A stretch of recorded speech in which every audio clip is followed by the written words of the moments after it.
If you're experiencing billing issues with Zelle, it's important to address them promptly to ensure smooth transactions.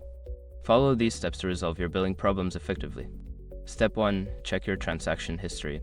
Review your Zelle transaction history to identify the specific billing issue. Look for any unauthorized transactions, incorrect amounts, or failed payments that may need attention. Step 2. Verify your bank account. Ensure that the bank account linked to your Zelle account is active and has sufficient funds. Sometimes, billing problems arise from insufficient funds or account restrictions. Step 3. Contact your bank. Reach out to your bank's customer service for assistance. They can provide insights into any issues on their end, such as holds or restrictions that may be affecting your Zelle transactions.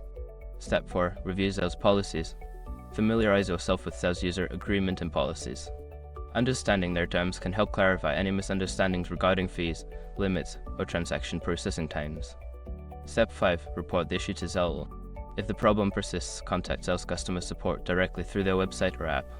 Provide them with detailed information about the issue, including transaction dates and amounts, to expedite the resolution process. By following these steps, you can effectively address and resolve any billing problems you may encounter with Zelle.